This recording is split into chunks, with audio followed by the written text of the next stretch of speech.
For more on this, we are joined by former Ambassador at Large and Coordinator for Counterterrorism, Nathan Sales. Ambassador, thanks for being with us. Great to be here.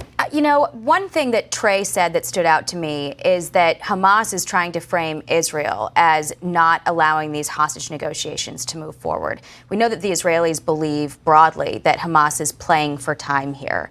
What's your view of what's happening right now and how that's factoring into, we saw a bit of a lull between when this intensified strike began and, you know, the beginnings of this ground operation because of the hostage situation? Well, Jackie, it's a little rich for Hamas, of all people, to be blaming Israel for the situation with hostages. There's a very simple out. Hamas can let the 229 hostages go, game over, right?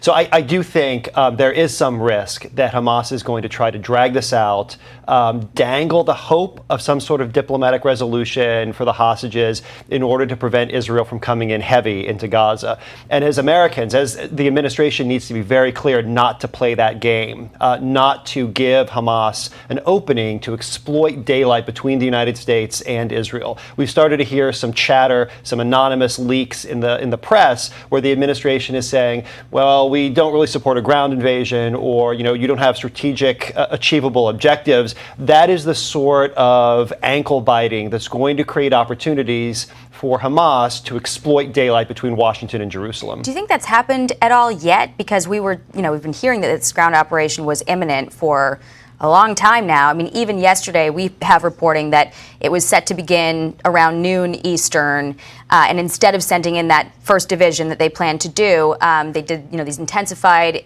air and naval strikes, didn't send in the full, division they planned to, sent in a more limited force, trying to basically rattle them one more time and see if they could make any progress with the hostages. But more broadly, we've seen this, imminent ground invasion be delayed for quite a while. Well, that's right. And we don't really have good visibility on what's going on behind the scenes. It could be the case that Israel is pumping the brakes in order to facilitate these diplomatic talks. It's also consistent with preparation of the environment. It may simply be that Israel has a plan of degrading various Hamas capabilities in a run-up to a more ambitious, more heavy footprint operation. So we really don't know. Soften the target and gather some intel, you're saying. Destroy weapons caches, destroy command and control, take out leadership, disrupt communications. All of those things need to happen in advance of a ground invasion. That may be what's happening too.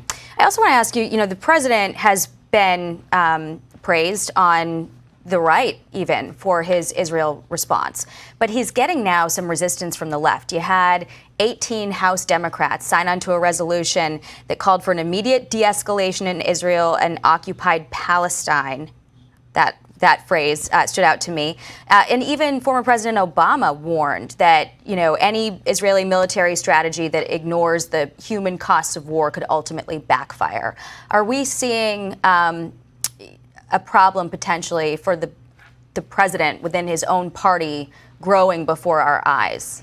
That's a real worry, Jackie. I think it's troubling when you have a number of members of Congress who say that they're not going to join a bipartisan resolution condemning Hamas. I mean, this is step one of any way of thinking about the Israeli-Palestinian conflict. If you can't condemn Hamas for beheading people, setting people on fire, shooting babies in their cribs, then we don't have a lot of common ground to talk. I think the president has been very strong rhetorically in talking about the need for Israel to defend itself. What we're going to need to see from the White House is actions that match the words. When it comes to Iran in particular, we have not yet seen that. We've seen a pinprick strike in response to a campaign of terror against American soldiers across the Middle East. 100 times since President Biden took office, Iran and its proxies have hit American soldiers. We've responded 6 times. You think you should have gone harder with those airstrikes in Syria? You got to go harder than blowing up a couple of empty warehouses in the desert. Sure. Yeah, you need to send a clear message. And the way to do that is to take out leadership, take out command and control.